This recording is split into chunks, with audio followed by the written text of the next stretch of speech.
was actually written by Malvina Reynolds as a protest song in 1962 as part of a campaign to stop nuclear testing in the atmosphere, which was producing toxic fallout.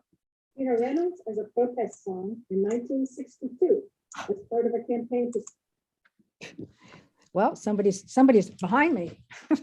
I also want to recognize that today is the first year anniversary of the Treaty on the Prohibition of Nuclear Weapons, commonly referred to as the TPNW. It came into force on January 22nd, 2021, making nuclear weapons and anything to do with them illegal internationally. You'll be hearing more about that later. In today's webinar, 90-minute webinar, Climate Change and Nuclear War, what we can do about the twin existential threats. We're going to focus on South Asia as an example of how climate change increases the danger of nuclear war and how nuclear war will cause further catastrophic climate disruption. This present day case study will show the way the twin existential threats of climate and nuclear risks can play themselves out in a limited area, South Asia, in a way that threatens life on Earth. We are very fortunate to have three wonderful speakers today. Each will speak for 10 minutes, and I'll let each of them know when there's 1 minute to go.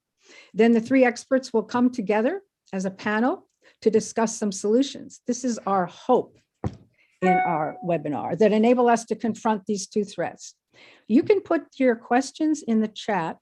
We'll have a Q&A following the panel, but we're asking that you only use the chat for putting your questions and not for discussions, so that we can more easily find the questions and try to answer as many of them as we can.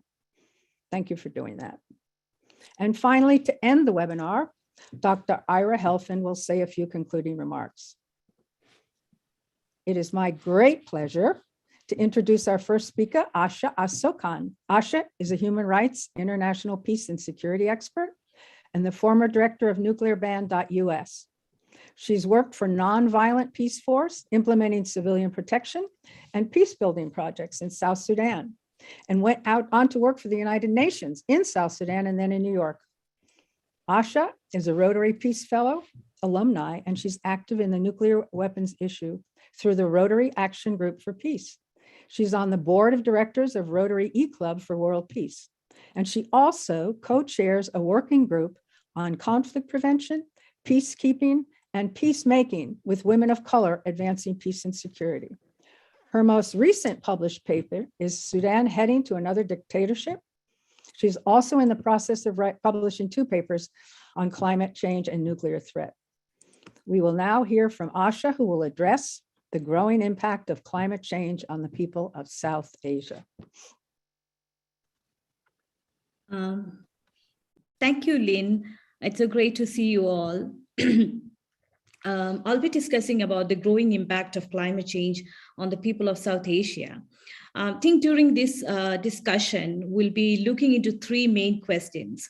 How climate change increases the risk of nuclear war in Asia or in any other continent, and how a small-scale nuclear war between India, China, or India, Pakistan, or between any nuclear weapon country would trigger massive climate change and affect global security and human existence. And the third is a one, like which is a main thing. What can we do to respond and to eliminate these existential threats, intertwined existential threat? Climate change and its impact in Asia. In the last 2 decades, 750 million people from 8 countries, Afghanistan, Bangladesh, Bhutan, India, Nepal, Pakistan, and Sri Lanka, were affected by 1 or more climate-related disasters. And this climate disaster include flood or droughts and natural disasters, displacement and forced migration, extreme heat from rising temperatures causing death and health issues, agricultural and food security, water insecurity causing national and regional conflict between nuclear armed countries. I'll explain more about that one. Climate change, when it comes to flood, climate change has resulted in seasonal changes, including unusually heavy monsoon rain in the region, causing catastrophic floods, resulting in human loss and agricultural damage. And the reason for this natural disaster is due to glacial retreat in the Himalayas, rising sea levels, intense tropical cyclones, flooding, and erratic monsoons. For instance, in 2020, floods and storms affected approximately 50 million people in Asia and resulted in more than 5,000 fatalities. And this is below the annual average of the last 2 decades. And this is an early warning to all of us. And we need to respond. We need to have an early warning, early response mechanism. In addition to flood, the other major impact was droughts. The droughts is affecting the agriculture and food security in the region. As per the World Bank report, it's estimated that there will be 40 million climate migrants in South Asia by 2050. And the other major issue, which I think Dr. Ira will be discussing in detail, is about the health issues. The extreme heat that is caused because of this climate change is causing health issues to people. As per the Lancet, which is a health journal report, the temperature rise in the region is causing abnormal cold and heat-related death and other casualties. Now, coming to the major impact of the climate change is a water insecurity that is causing national and regional conflict between nuclear armed countries. The 3 major nuclear weapon countries, India, Pakistan, and China, this particular region is hypersensitive to climate change, climate-related conflict, because all these 3 countries share river resources as well as border in the region. For example, India and Pakistan share water resources in the Indus River, and India and China, the Brahmaputra River. And one thing is that when it comes to Indus River, India has an upper hand over Pakistan because the water flows through India before it reaches Pakistan. And on the other hand, when it comes to Brahmaputra, the water flows through China before it reaches India. So India and China has an upper hand over this particular water resources.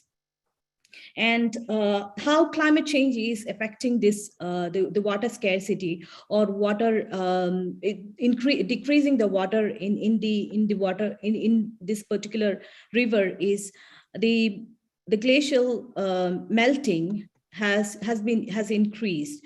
For example, as per the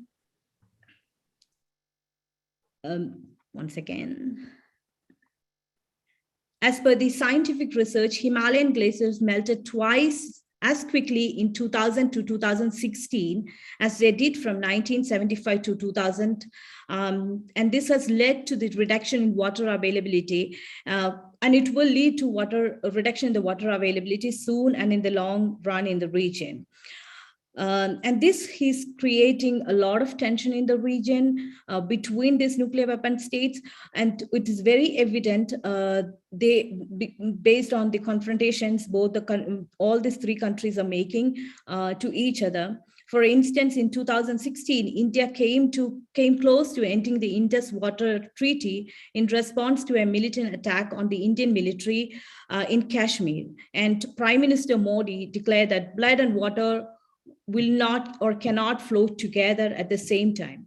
And in response to the Modi's statement, Pakistan announced that an Indian revocation of the treaty, which is a treaty between India and Pakistan, could be taken as an act of war. And one of the major Pakistani newspaper said that if it is a war, it will be a nuclear war.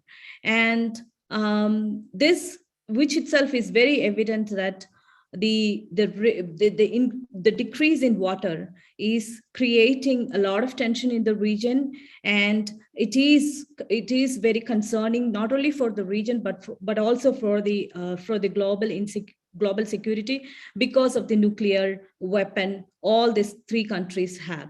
And the following speakers will talk more about the nuclear weapon threat and how it is going to, what are the impacts of this nuclear war on climate as well as the human existence.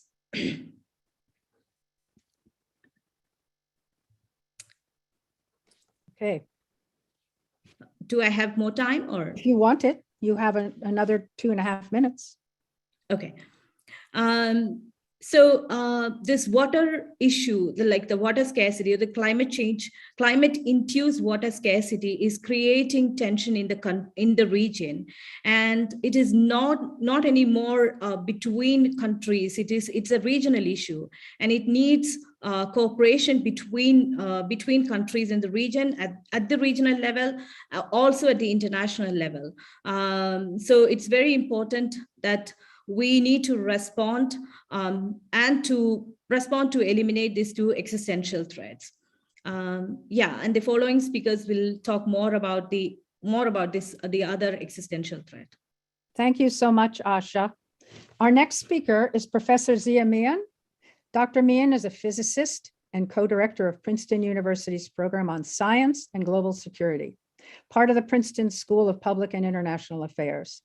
He also directs the program's project on peace and security in South Asia. His research interests include issues of nuclear arms control, non-proliferation and disarmament, and international peace and security. In addition to his scholarly work, he has made 2 documentary films on peace and security in South Asia. Dr. Mian received the American Physical Society's 2019 Leo Szilard Award for promoting global peace and nuclear disarmament, particularly in South Asia. In 2021, he was elected a Fellow of the American Physical Society for promoting global nuclear risk reduction and disarmament through academic research, public speaking, technical and popular writing, and organizing events. Professor Mian will focus on the political structures that drive conflict and how they intersect with the stresses of climate change and add to the potential for war that could escalate to nuclear war. Hello, everyone. There's a lot to say on such a complicated set of intersecting issues in a very short time. So I will have to be somewhat telegraphic, and I'm hoping that in the discussion afterwards, we can go into any of the particular things I talk about that are of specific interest to people. So I want to start by making the somewhat obvious observation that it's by no means inevitable or necessary that climate change or any other kind of environmental or other engagement between people and nature should necessarily lead to war, or certainly to nuclear war. So we shouldn't assume that somehow this is a logical and necessary and inevitable consequence. What it is that we have environment, nature, climate, people, society being mediated through structures of nation states and through ideas of national identity, and who gets to decide what happens. Who is we? Who are they? What is the story we tell ourselves? And the story we tell ourselves is a story about ourselves and about everybody else at the same time. Our stories make us special and heroes in our own story, and make other people villains in many cases. Now, in South Asia, as many of you will know, these national identities and histories are complicated in various ways, but especially through the fact of being trapped for hundreds of years in structures of Western colonial empires, where after Britain conquered what was then a largely diffuse region without a singular identity as India, they created what they called British India.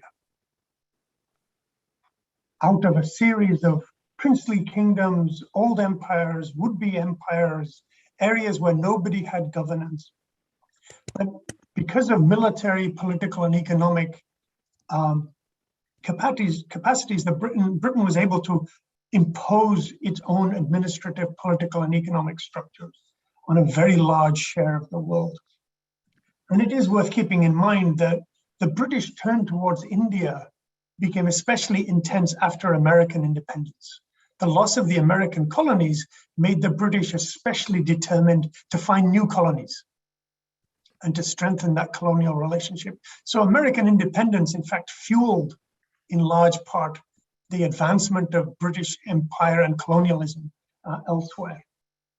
But with that in mind, what happened is that eventually, as happened everywhere, there was independence from Britain. And in 1947, the states of India and Pakistan were created on territorial religious lines. And the story of how they became territorial religious states is too complicated to tell here. But the territoriality and religion over a landscape that was shared, and that ecology does not recognize national borders or religious borders. So the Indus River, which had been the center for a civilization thousands of years ago, suddenly becomes partitioned along with people, societies, and economies. And we've not recovered from that partitioning process, because around partition have grown histories of how we became independent and of how India and Pakistan, where borders are, and who is on one side, who is on the other. And the fact of not being able to share either identities or nature, and disputes over what is mine and what is yours, especially over the territory of Kashmir, led to the first war in 1947. So basically within months of independence. And then there were wars again in 1965, and a war in 1971, and a war in 1999. And to connect this to what we're going to be talking about is that in some of these wars, there was actually an effort to control the water supply. Because the British had built a vast network of canals connecting rivers to open up new agricultural land as part of growing cotton in India for the British textile mills, now that they no longer had the same access to American cotton. But in those wars, turning off the water in the canals that was going from India to Pakistan seemed a natural way of putting pressure by India on Pakistan to give up the fighting early. Today, we would call that a form of sanction, in the same way that we talk about people turning off gas pipelines or interfering with, the electricity grids or other kinds of infrastructure. The idea of infrastructure and water infrastructure as a tool of coercion, threat, was there from the very beginning because of this legacy of trans-border infrastructure around water that had been created. Now, to connect this to where the nuclear weapons comes into it is, all of you know, first India and then Pakistan developed nuclear weapons. And by 1998, both India and Pakistan had tested their nuclear weapons. And then in 1999, 1 year after the last set of tests, they actually had a war over Kashmir. And there were threats on both sides to use nuclear weapons.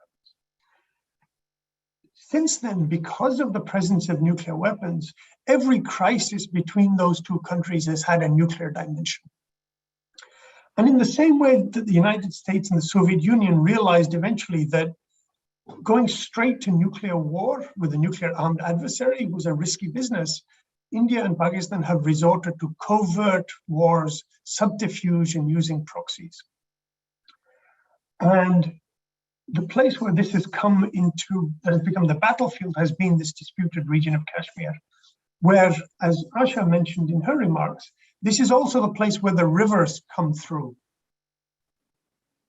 From the Himalayan glaciers, they come through the region of Kashmir, part of which is controlled by India, and then flow into Pakistan. And the Indians have been building dams on these rivers in Kashmir to get water for Indian cities and Indian farms as they see them.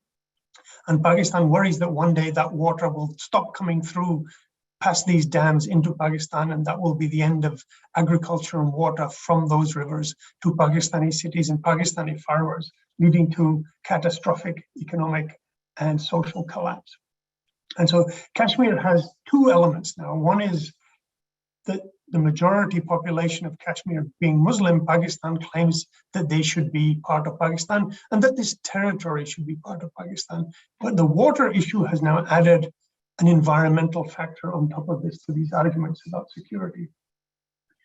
So all said and done, when you look through where we've been during the Cold War, India and Pakistan fought these wars, but they were relatively at the edges of global concern. But when they got nuclear weapons, global concerns became much more attuned to, well, what happens here if their war turns from conventional war to nuclear war? And leaders in India and Pakistan have recognized that the stakes have risen to some extent.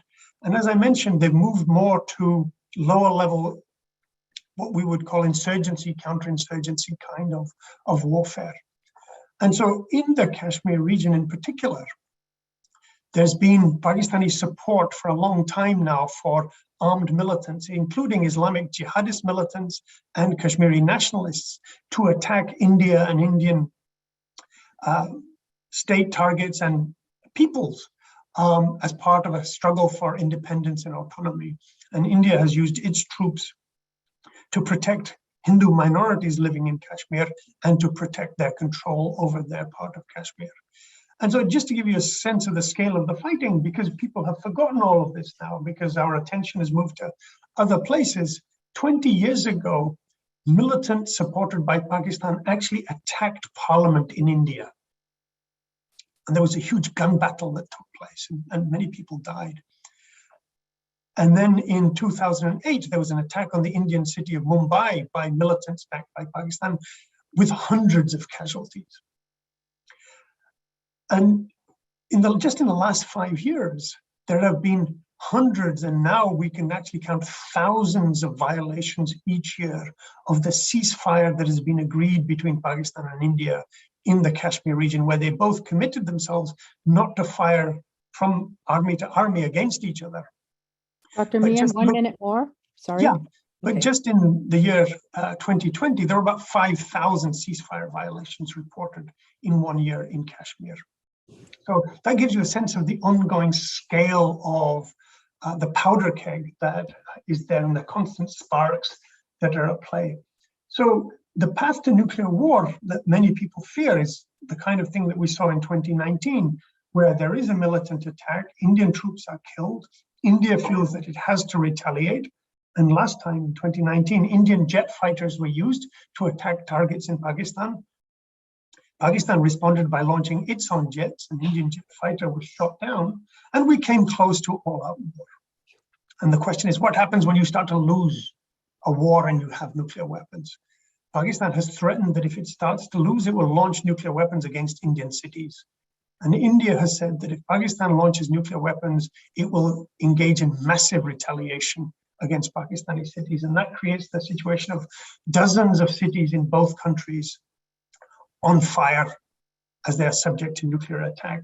India and Pakistan have, we estimate, over 150 nuclear weapons each. So they could launch at least easily over 100 weapons at each other and still have weapons left over. Let me just ask Lynn for one additional minute to finally bring the matter to where we are. By all means. Where we are is that what I've told you is the story of India and Pakistan, which are thousands of miles away, and their struggles and adversarial relationships, their histories and their identities and their weapons and fighting. Now what we see is that because of the new global structure that has emerged since the Cold War, in its search for alliances and support, Pakistan has reached out to China for economic and military aid. And China has become the largest economic aid giver to Pakistan and the largest supplier of weapons to Pakistan, and has committed itself to Pakistan's defense. India, which has a long adversarial relationship with China, has looked at the growth of China as a global power and has reached out to the United States as an ally. And is now one of the largest purchasers of US weapons. And the US actually has committed to a strategic partnership with India to contain the rise of China. So what we see now is no longer just India and Pakistan shooting at each other in Kashmir. We actually see commitments and alliances, military and political, at a fundamental level between the US and India to contain the rise of China, and between China and Pakistan to counter India and to have an ally in the larger struggle against the United States. So now we see Indian submarines patrolling off China. We see Chinese submarines patrolling off India. We see US submarines there. We see the supply of all kinds of weapon systems to both countries. And nobody talks about nuclear disarmament by India or Pakistan. The US doesn't want to see it because they don't want India to give up its nuclear weapons. And China doesn't talk about Pakistan's nuclear weapons because they're perfectly happy with Pakistan having nuclear weapons. We are in a situation where we face, in some ways similar to what we're now seeing in the Ukraine and in Taiwan, of a World War I type of structure of alliances and commitments and a willingness and a declaration that we will fight for you against the other side. The US has said it will defend Taiwan against China, that it will defend Ukraine against Russia, right? In the same way as it says that it will defend India, and China has said it will defend Pakistan. So we are all connected together now, where something that happens far away because of the commitments that have been made here and the policies that have been made around the world by great powers, we're all connected together in a very delicate, unstable doomsday machine, as Daniel Ellsberg has called it, where anything that goes wrong everywhere could lead us into a catastrophic cascade of escalation, bad judgment, and war. And with that, I'll hand it over to Ira. Thank you, Dr. Mian. The third speaker is Ira Helfand, MD. He's a member of the International Steering Group of the International Campaign to Abolish Nuclear Weapons, known as ICANN, the recipient of the 2017 Peace Prize, and he's the immediate past president of the International Physicians for the Prevention of Nuclear War. He's also co-founder and past president of Physicians for Social Responsibility. In September 2015, Dr. Helfand addressed a special session of the United Nations General Assembly. And in May of 2016, he led the session on the humanitarian consequences of nuclear war at the United Nations Open-Ended Working Group meeting in Geneva. That actually led to the successful negotiation of the TPNW in 2017. He has published studies on the medical consequences of nuclear war in many journals and has lectured widely internationally on the health effects of nuclear weapons. Dr. Helfand is the recipient of many awards, including the 2017 Distinguished Leadership Award and the 2017 Edward Barsky Award. He's a former chairman of the Department of Emergency Medicine and president of the medical staff at Cooley Dickinson Hospital. And he recently retired as an internist and urgent care physician at Family Care Medical Center in Springfield, Massachusetts. Dr. Helfand will talk about the health consequences, both locally and globally.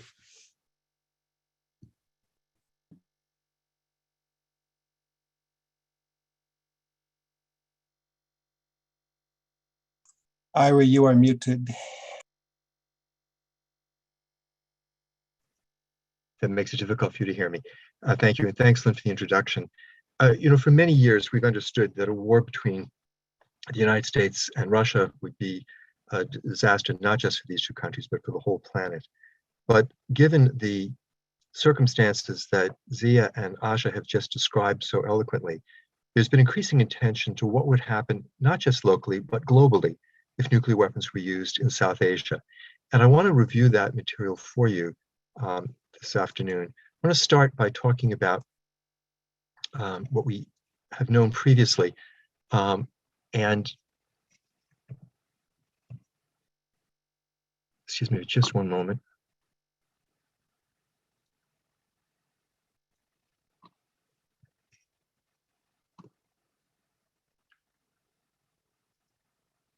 Okay. This question was first looked at back in 2006 when a group of climate scientists looked at a scenario in which India and Pakistan went to war, and each used 50 Hiroshima-sized bombs, 15 kilotons, on urban targets in the other country. At the time, that was a reasonable approximation of the nuclear forces available to the two countries. And what they found was really horrifying. Directly in South Asia, a war of this magnitude would lead to 20 million people dead in the first week from the explosions, from the fires, from radiation. The essential infrastructure of both countries would be destroyed. Their food distribution system, their electric grids, the internet, their public health systems, they would all be destroyed. And vast areas of the subcontinent would be contaminated with radioactive fallout. But it turned out this was only part of the story. These local consequences in India and Pakistan were matched by even graver consequences for the rest of the planet, because the fires started by these 100 Hiroshima-sized bombs would loft about 5 teragrams, 5 million tons of soot into the upper atmosphere, blocking out the sun, dropping temperatures across the planet, shortening the growing season, decreasing precipitation. The average global temperature drop was found to be about 1.3 degrees centigrade. And as a result of that and the other climate disruptions that would follow from it, food production around the world would decline dramatically. We looked specifically at the time at food production in the United States and China, the world's two largest food producers, and found in these two countries a decline of about 12 to 15%. And based on that, we concluded that there would be a worldwide famine that could put up to 2 billion people at risk. And it's important to understand in this context that it is not just the decline in available food that we need to consider, but the decline in accessible food.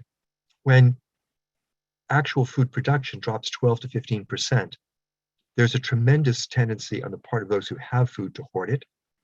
There is speculation in food markets. The price of food rises dramatically, and the accessible food, the food that people can actually put on their table, declines substantially more than the decline in available food. And so based on these considerations, again, we concluded that up to 2 billion people worldwide would be at risk of starvation. That was in 2006 and in the years immediately after that. These studies have been updated now to accommodate current conditions. Since the original studies were done, the arsenals of both India and Pakistan have grown dramatically, both in the numbers of their weapons and also probably in the size of the weapons they possess. Also, the cities that would be targeted have become much larger. So there are many more people in the target cities, and there is much more fuel to burn in the subsequent fires. The study that has been conducted considers a scenario in which 250 warheads, not 100 warheads, are used total between India and Pakistan.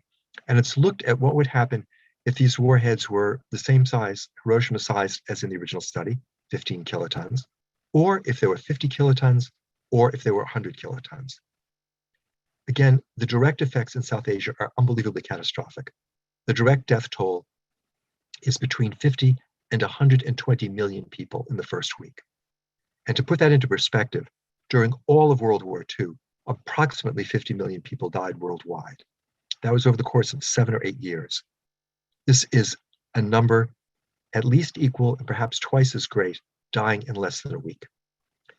But again, the global consequences are even more extensive. Much, Ira. Next, our 3 experts will come together to form a panel to discuss some solutions that enable us to confront these 2 existential threats. As mentioned earlier, you can put your questions in the chat, not your discussions, so that people can find the questions more easily and answer as many as we can. Thank you very much. So perhaps I could just sort of lead off this panel by pointing out that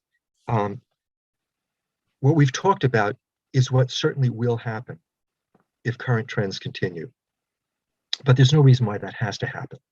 There are many things that we can do to try to deal with the climate crisis aspect of this situation and to deal with the nuclear weapons aspect of this situation. And I would invite my fellow panelists to offer some of their ideas. Perhaps I could ask Asha for you to start and talking about some of the things that could be done to deal with the climate aspect of this. Is it with respect to Asia or Whichever, Asia, globally. When it comes to Asia, the one of the major, as I mentioned in my talk, like one of the major issue is the conflict between India, Pakistan, and India, China with respect to the two rivers, the Indus River and the Brahmaputra River. When it comes to the Indus River Treaty that is between India and Pakistan, it's not addressing the climate change issues in that in the Indus Treaty, which was signed in 1960. So I think like that treaty need to be revised and need to address or include the climate related risk and the water sharing, which has changed based on the climate change. Similarly, there's no agreement between Pakistan and China when it comes to Brahmaputra. So there's a need for a proper treaty or an agreement between India and China to discuss all the issues like the water sharing and also the climate change, and need to address the climate change. Yeah. If one comment I would add in regard to that is that even if an agreement is worked out on to better guarantee appropriate sharing of this water resource, if climate change progresses as it's projected, there will be less water. And that's a situation that's intolerable because there's not enough water as it is. And I think that in terms of the kinds of considerations that Zia was talking about before, sheds light on the fact that this is a global problem. The whole world has to address the climate crisis. For each country, for the problems it itself will suffer, but also because the situation in South Asia cannot be solved unless we curtail global warming. And so, for example, here in the United States, it's critical that we take action on things like the Green New Deal to aggressively curtail US contribution to global warming, to try to minimize the impact, not only here in the United States, but the impact that our fossil fuel consumption in the United States will have on the security situation in India and Pakistan, which in turn, if not addressed, will come back to cause further problems here. It really emphasizes the global interconnectedness of these two issues, that they are not only intertwined themselves, but they require cooperation of the entire global community to deal with them. Zia, did you have thoughts about the climate aspect of this? And I certainly would. If I might, with everyone's intelligence, and thank you for your patience. The first thing I think that's worth keeping in mind is that the United States invented nuclear weapons. The United States used nuclear weapons. The United States has told everyone now for more than 70 years that nuclear weapons make you a superpower, and that deterrence keeps the peace, and that you should share nuclear weapons with your friends. The United States is the only country that actually puts its nuclear weapons in other countries, 5 other countries, as part of a military alliance, as part of NATO. It promises to defend nuclear weapons, to defend South Korea and Japan, and perhaps even Taiwan again. US armed nuclear submarines treat the oceans as if they belong to the United States.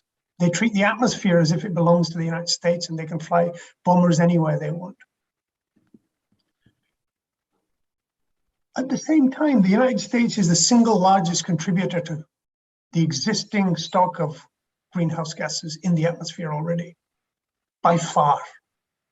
China is now competing in the current rate of production, but all the production that has taken place, that is sitting in the atmosphere, a disproportionately large share of it is due to the industrialization and the capitalist model of the United States and its pursuit of global economic markets and supply. Some of you may have seen the US military actually produces more CO2 emissions than quite a few countries just by itself.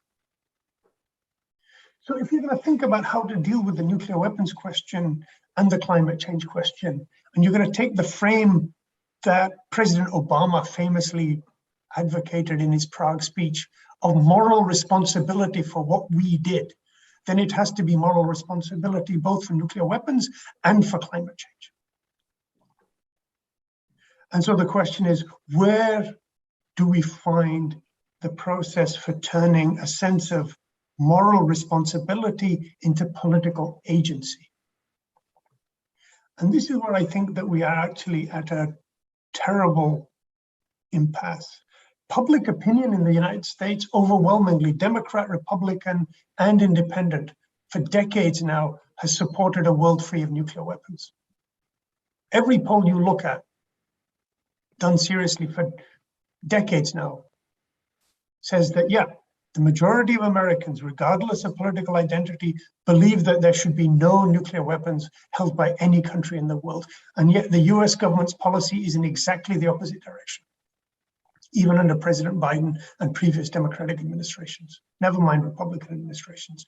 And with climate, we've seen what happens, right? The US Congress is unable to pass half-decent climate control measures that would actually only begin to address some aspects of the US contribution to climate change. And I just want to kind of make everybody understand just how badly things have gone wrong. In 2021, President Biden made a speech that you will not find reported in many places, but you can find the entire text on the website of the White House. It was an address to the Office of the Director of National Intelligence, in which he talked about China and Russia as mortal competitors. Mortal competitors. In other words, a battle to the death between the United States and these countries, all of whom have large numbers of nuclear weapons. And in this quote, President Biden actually goes on to say that, yes, we also have to work with them to meet the threat of climate change. But we can't be lulled into thinking that's enough. In other words, the need for cooperation to deal with climate change may not be enough to overcome what drives us into mortal competition. So I think that we have to ask the question, what is it that Americans are willing to do to tell their government, we do not see ourselves engaged in mortal competition with anyone? Because until we cross that bridge, it becomes very hard then to tell other people not to fight wars. Thanks, Zia. I think that's an incredibly important point. I mean, basically, from my perspective, we need to have a fundamentally different approach to the world. And when I say we, I'm not just talking about the United States government, because frankly, well, I think the US has been perhaps the worst actor. Russia and China have contributed greatly to this problem as well. And their current behavior is also, right at this moment, contributing greatly to the problem. All three of these superpowers, and they really are the three superpowers at this point, need to have a totally different approach to the world.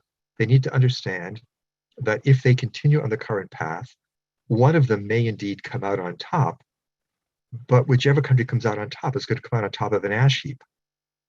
That if they want their people to have a decent life, they have to work together to deal with the climate crisis, which is going to, I mean, we know that the climate crisis will definitely have catastrophic effects on all of us if we don't deal with it, and to deal with the nuclear crisis, which may have catastrophic effects in a very short time frame. So fortunately, I mean, I think that there's been a bit of doom and gloom in all of our presentations. I think it's important for us to understand, though, that there are many things that we can do as these problems, both the climate crisis and nuclear weapons, these are not acts of nature. I mean, these are problems which we have created. We have created the fossil fuel economy. We have built the nuclear weapons with our own hands.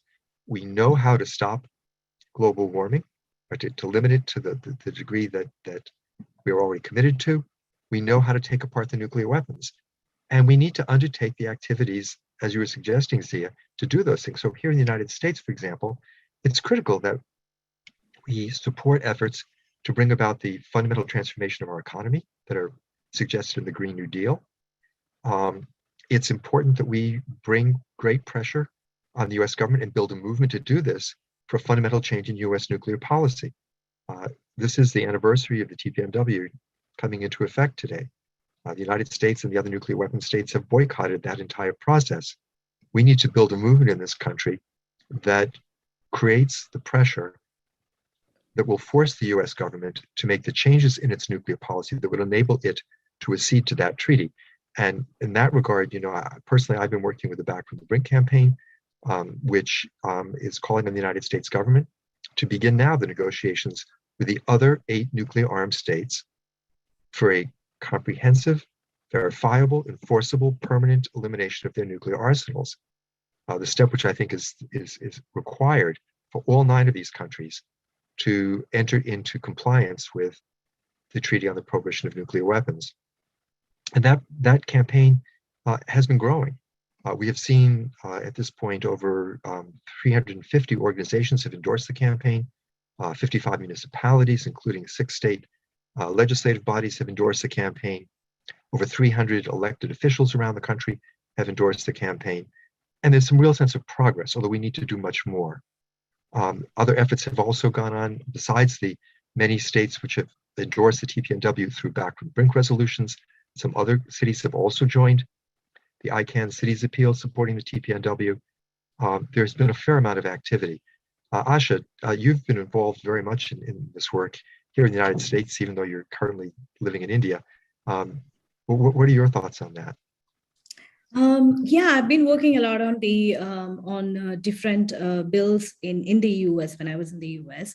I think to bring a change, there should be both political and public movement to eliminate this existential threat. Because when there is a public movement, that will kind of make a wave in the political thinking or in the political movement, and which will in turn change the policy. For example, at the moment, there is this HR 2850, which was introduced by Congresswoman Eleanor Holmes Norton, which is a Nuclear Weapons Abolition and Economic and Energy Conversion Act, which is currently co-sponsored by 8 representatives, and which is asking the US to take leadership in eliminating nuclear weapon and to coordinate and collaborate. I mean, to take leadership in eliminating a nuclear weapon, and also advocating for the TPNW. So I think many people who are attending this discussion can ask their members of the Congress to co-sponsor or to support this particular bill, because by that way there will be a political movement, or there will be a political movement in the country. And along with this Back from the Brink resolution, in the Massachusetts level, there is Nuclear Weapon Commission bill, which if I am not wrong, the hearing is on Tuesday or Thursday, which it's on January 26th, I think. So people can testify that particular bill, and which is Nuclear Weapon Commission bill, a commission being appointed to understand the risk of nuclear weapon, which is the first step in the which could be the first step in Massachusetts. So these are the main things, the few things that people could do in the US. Yeah. Asha, that hearing, it's on the 26th, which is Wednesday. It's at 11 o'clock for the bill in the Massachusetts legislature to set up a commission here in Massachusetts to study ways to prevent nuclear war. Also in Massachusetts, the Back from the Brink resolution was recently adopted unanimously by the Boston City Council, and it is that's Senate S1556. It is now before the state legislature in that form, and will be hopefully voted out of committee. But we need to get the committee to vote by February 2nd. So for people in the audience who come from Massachusetts, if you can contact your state senators and state representatives and urge them to support S1556. That's the Back from the Brink resolution at the state level. Zia, you have been involved recently in a number of really exciting initiatives. There's a new group of physicists around the country that is trying to make progress in this issue, and you've also just been to Congress with a new program you wanted to show them. Can you talk to us a little bit about that? Sure, but let me first make two additional suggestions building on the campaigning ideas and initiatives that Asha and Ira have mentioned. So here in New Jersey, which is where I am at Princeton, the state legislature did actually pass a resolution along. So that makes it now, I think, California, Oregon, Maine, and New Jersey. And so it would be great to have Massachusetts join this band of states. And so I think thinking about how to do this at a city by city, state by state level, at a level where, you know, ordinary people can actually get involved and reach out and talk to their neighbors and make things happen, is a necessary first step. Because at least we need to make it clear to decision makers that whatever decision they are making about nuclear weapons right now, it is not made in our name and not with our consent. And the way that you do that is by creating constructive, clear, alternative positions. This is what you're doing. This is what we think needs to be done. And the second part of it is that, you know, friends may have seen that in some cities and other institutions, there is an effort at actually divesting from nuclear weapons companies. It's always worth keeping in mind that in the United States, nuclear weapons is a for-profit enterprise, as is producing climate change greenhouse gases. And I think the issue of divestment from both nuclear weapons and fossil fuels is something that the peace movement and the climate change movement can usefully collaborate on together. That we should be working with our colleagues in 350.org and other organizations to say, yes, our pension fund, our city, our state, we should not be profiting from the production of things that will actually destroy the climate for everyone. Okay, we have cars, but nobody should be profiting now from the production of these things. The goal should be to get rid of them as quickly as possible. And similarly with nuclear weapons, I think that we do need to prioritize the effort that at a time where military budgets are spiraling out of control, many of you will have seen now that the military budget that was being passed for 2022 is actually $25 billion larger than the military and the White House even asked for. And it was passed with the support of a majority of Democrats, never mind Republicans, in the House and in the Senate.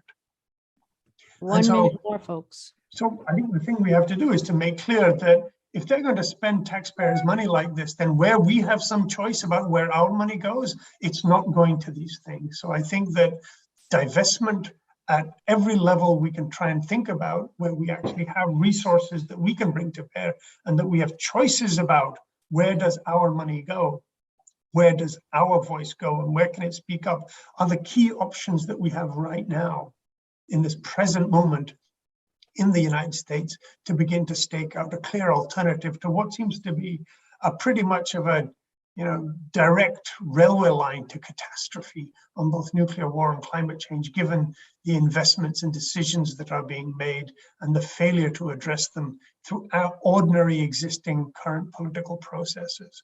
So I think that's the kind of thing that we can focus on. And since I've been told that time is up, I'll be quiet now. Thank you, Zia. And thank you, Asha. Thank you for this great panel with a little bit of action that we could take on many levels.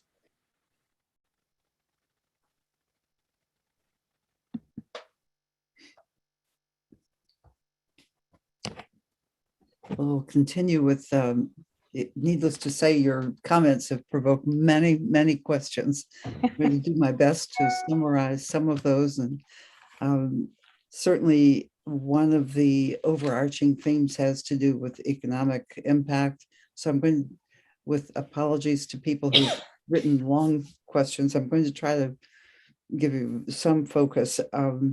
There are questions about the economic structures and the intertwine, but basically it comes down to asking how you would frame things so that we can face the fear of financial loss and the loss of authority and control in the economic system, particularly from large established units. Some of that would relate to the divestment and certainly the profit from nuclear weapons. So Asha, do you want to start with commenting on that, or do you want to turn it to someone else? What one piece would you start with?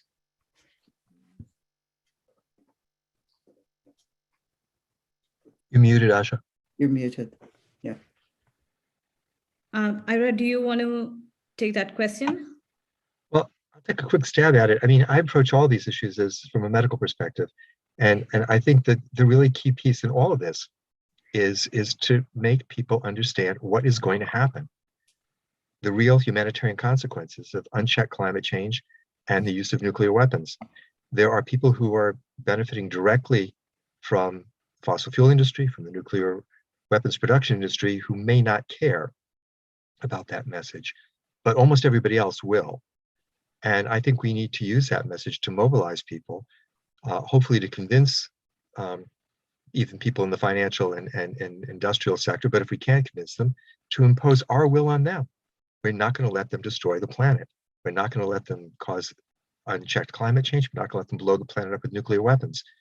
And I think the key to that really is to help people understand truly what is at stake here. Because when people understand the full extent of the danger they face, they will, as they have in the past, take action. Thanks. Zia, you want to? I'm not sure I actually understand the question. So I think that if I misunderstood, then I apologize. But I think the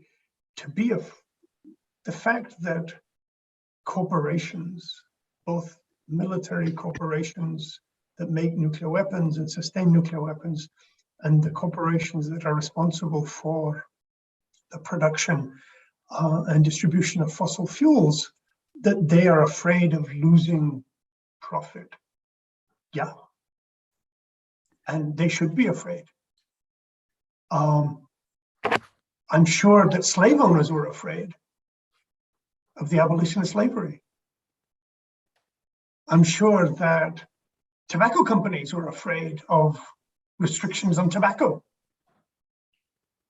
But that's what it takes. That eventually the rest of society sees that these things are intolerable and unacceptable, and acts to deal with these things in a collective way. And these corporations can either adapt or collapse. And we see corporations go under all the time. The corporations don't live forever. And there are only a handful of big military corporations when there used to be many. They all merged into each other. Some of them did other things. I mean, how many people know that the first nuclear reactors in the United States that made plutonium for nuclear weapons, including the one that was exploded in New Mexico and the one that destroyed Nagasaki, was actually made by DuPont, the chemical company, because they had the skills to do engineering on that level? DuPont doesn't make nuclear reactors anymore. So, I think that it requires, determination and effort. But, this is not a problem that we haven't solved before at all levels, whether it's desegregating buses or lunch counters or giving everybody the right to vote or all of these things. There were entrenched interests that were not going to give up what was their benefit.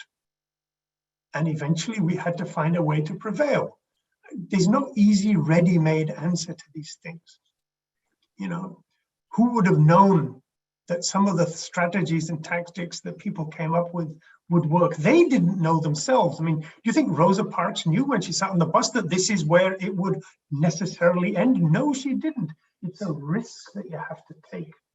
And if it doesn't work, then you try something else until you find something that works. Political activism and change is a necessarily creative effort. You have to think critically, take risks, and be willing to learn from what has worked in the past and what might work, and be prepared to fail over and over again. But being afraid of the fact that there are entrenched interests, I mean, that's just the way the world has been forever and a day, but we have managed to make change. True. So that will remain a factor no matter what. But meanwhile, we go about making the changes. Is that what you're saying? Yes, absolutely. Yeah, good. If you had a chance to address Joe Biden directly, or maybe in a letter, what would you say to give him the courage to act? Anyone can jump in. It's easier. What one thing? Let me just, if I can, I don't mean to jump in and kind of make more than my fair share, but let me make very clear. Joe Biden by himself isn't going to do very much. Okay. Right?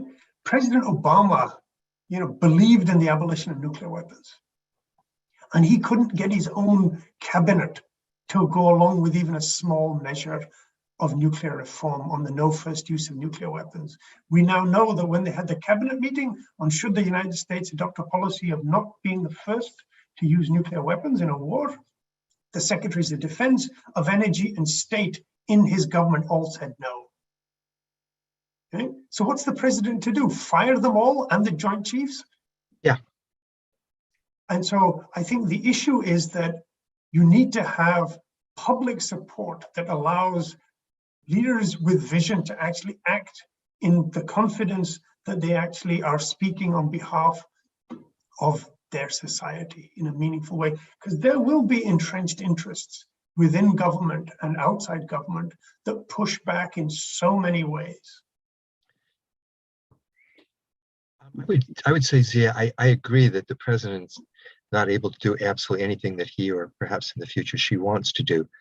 But I think that the president can do much more than perhaps you're suggesting. These other people serve at the president's wish. And I think a president who truly understood what the situation is could and should say to his own government, this is what we're going to do. We're going to make the elimination of nuclear weapons our highest national priority. And I'm not asking you to debate whether we're going to do this. I'm asking you to tell me how you're going to implement this policy. And if you're not going to implement it, we will replace you. We don't have much choice. We don't have much time. If we're going to survive this crisis, it's going to take that kind of truly visionary leadership. And, we may not get it, but that's the one thing that is probably going to make it possible. And I totally agree with you. We need to do everything that we can to create the political climate that strengthens the hand of a leader who would do these things. Let me But just if I were given a few minutes with the president, that's what I would tell him. If you don't do this, terrible, terrible things are going to happen. And it's going to be your fault, because even though you're not absolutely powerful, you're the most powerful person in the world, and we're counting on you. What do you think, Asha? Yeah, I mean, I think that the president should take visionary leadership, because there was one point of time in the US where there was reduction in the number of nuclear weapons. So it is possible. It's not that it's impossible. It is possible. But on the other hand, we should keep pushing with the public movement and the political climate, or build the political climate. And if I am meeting the president, definitely I will tell him to take the visionary leadership. And US has always said that it is a leader. It's powerful. It's one of the it lead other countries. So it should lead in nuclear weapon reduction as well. not just issuing statements, a joint statement along with the other nuclear states. Anybody can issue joint statement. The action is required by not only by the US, but all the nuclear weapon states, because that's the only way we can, save this planet from existential threat. Yeah. There are a number of organizations and initiatives to ban nuclear weapons or to prevent war. How can we work together more effectively to generate this public support of which we speak?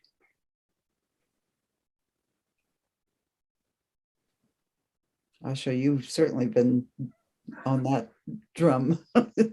So how can we work together better so that you pull together the strengths of all these different groups?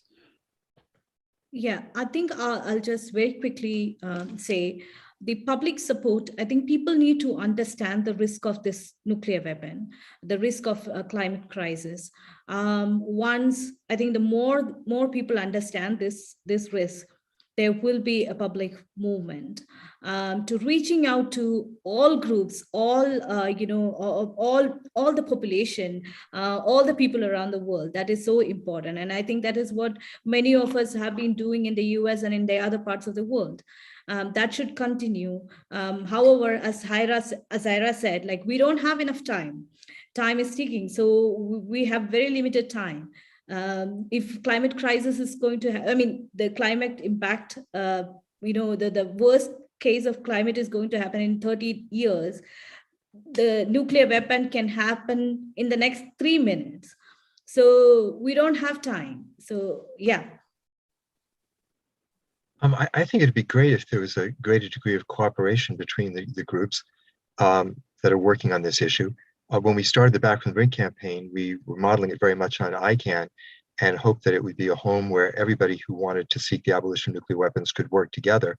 And 380 groups have come together through it. But there are lots of other groups that are working too. And at this point, I think, as long as we're moving in parallel, we may not be quite as effective as if we were working quite all together, but as long as we're moving in parallel, we're building that kind of public awareness that Asha just spoke about, which is the critical task at this moment. We need to have a lot more people understand how great the danger of nuclear war is, how immediate it is, and that understanding is clearly lacking in the United States and elsewhere in the world amongst the general population. So I think as long as we're all trying to get out that message, we're moving in the right direction at this point. So I think many on this call would feel that they've made considerable efforts to get the word out, but we aren't there yet. What change do we need? What will deliver greater impact? What new approach? Any ideas?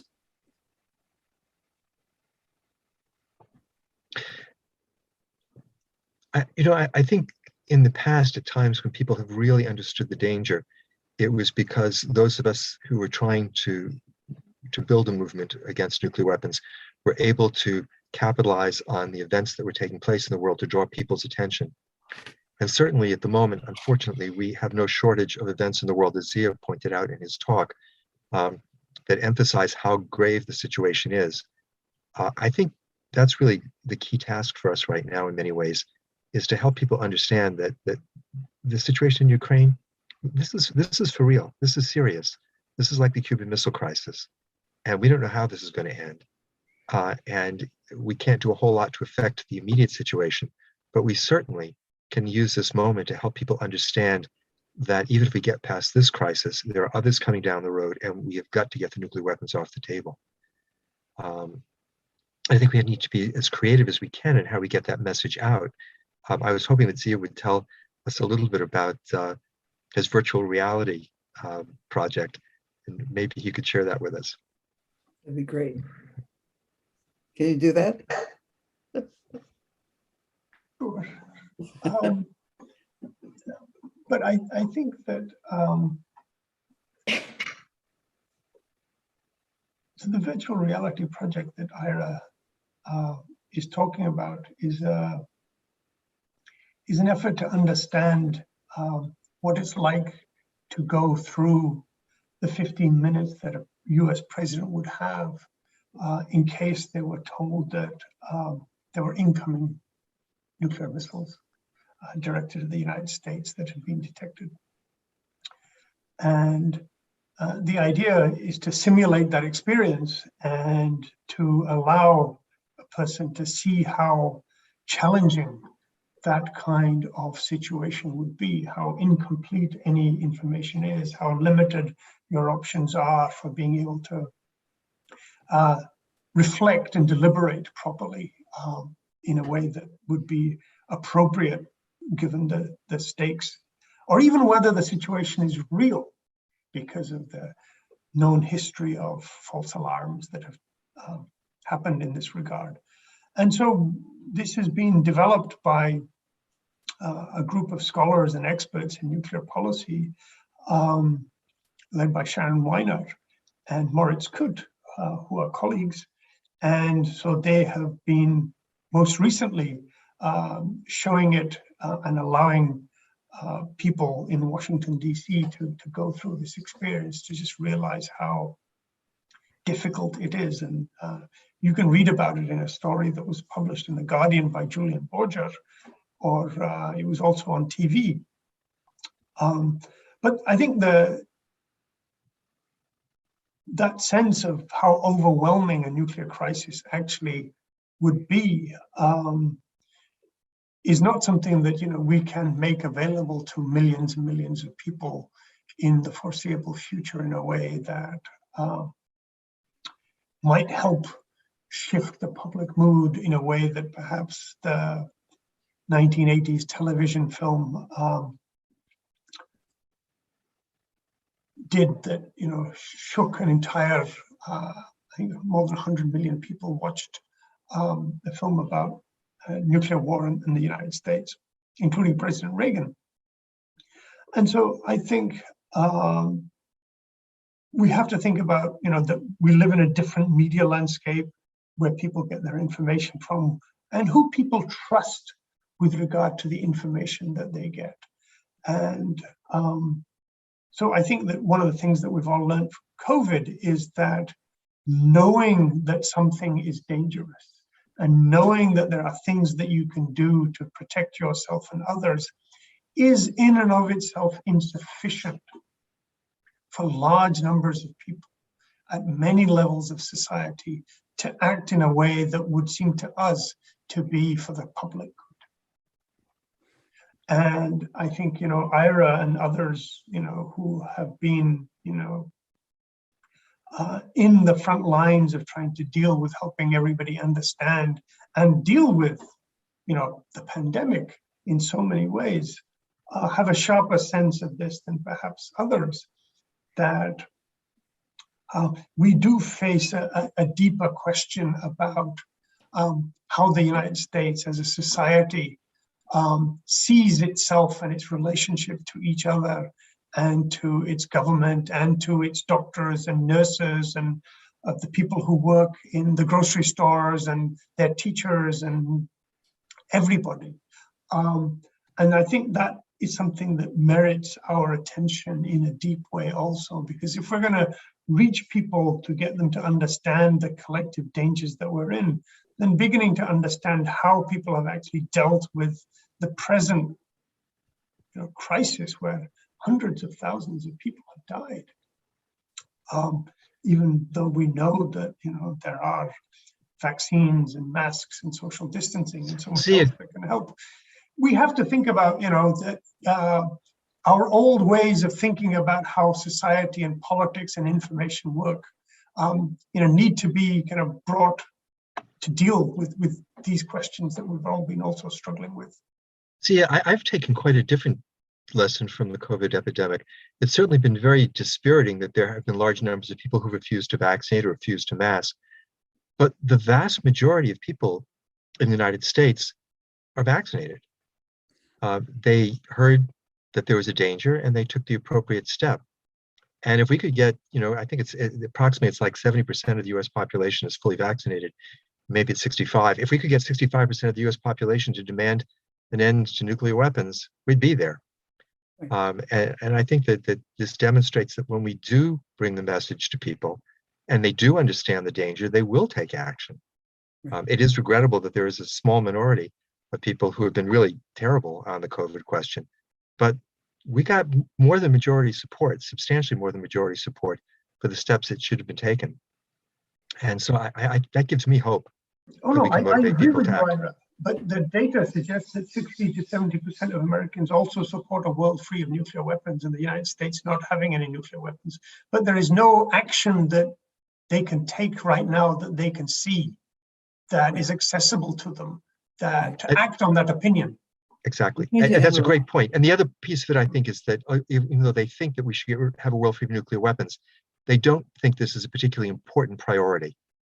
And that's one of the real differences. People a generation ago, if you ask people what are the greatest problems facing the world today, preventing nuclear war was number one and number two on everybody's list.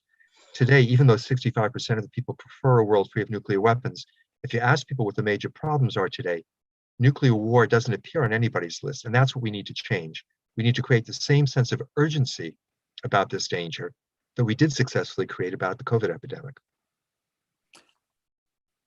I hate to hit the pause button here, but in the interest of respecting time, let me summarize and call the audience's attention to numerous resources, everything from films to books to articles to other organizations that are appearing in the chat, and also to thank people for their questions. There have been many that were more detailed. We segued from South Asia back to the US a little bit. But the one plea which has been repeated is that there would be a simple action so keep your minds open, to tell Biden to meet with Asha, Zia, and Ira. And you can do that by going to the website. It's whitehouse.gov/contact, and then just put the message in. And the worst is you get no response. It's a specific action any one of us could take. And I think you would be willing to meet if you were invited, correct? Definitely. Okay. Absolutely. So we don't have to withdraw that recommendation. There have been other actions mentioned in the chat. I'm going to leave that for the audience's responsibility. And Ira, I'm going to turn it over to you for concluding remarks. Thank you again very much, three of you. Well, first of all, let me thank Fran and Lynn and the others in the Mass Peace Action who organized this event, and Asha and Zia for participating along with me. I think in closing this event, the point I would want to make is this.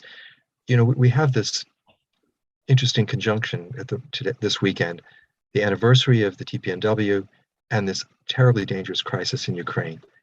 And to me, these two events together symbolize the situation that we're in right now. The world is in an incredibly dangerous place, but there is real movement to try to deal with that danger. And we need to proceed with hope that we can bring about the change in policy, both in terms of climate and nuclear weapons, that is necessary for this world to continue. There's no guarantee we're going to succeed. We're told all the time by leaders of our countries that it is unrealistic to talk about the elimination of nuclear weapons. Sometimes we're told that by people in our movement. I think it's unrealistic to think that we can continue on the path that we're on, to continue to maintain tens of thousands of nuclear warheads and expect they're not going to be used at some point. I think it's people who put that forward. I think they're the ones who are living in a fantasy world. As I said, we may not succeed in our effort to get rid of these weapons, but we have to try, because there's no particular reason to believe that we'll fail. We have reason on our side. We have the interests of all humanity on our side. And we have had some significant successes in the past for us to build on. So I would just urge all of us to dedicate ourselves to this incredibly important task. I get chided by my wife about this, but I do often close talks that I give with a quote from Deuteronomy, in which it is reported that God said, "Behold, I have set before you life and death. Therefore, choose life that you and your children might live." I think that is literally the choice before humanity today, and I think we are fully capable of choosing life. So let's do that. Let's choose life so that we and our children might live. And let's create the movement that we are capable of creating to make our leaders take the action which they need to take. And if we all put our minds to it, I think we can literally save the world. And that's a pretty great thing for us all to do. So thank you all for joining us for this program today. And everyone, please keep up the great work that you're doing. We're going to get there.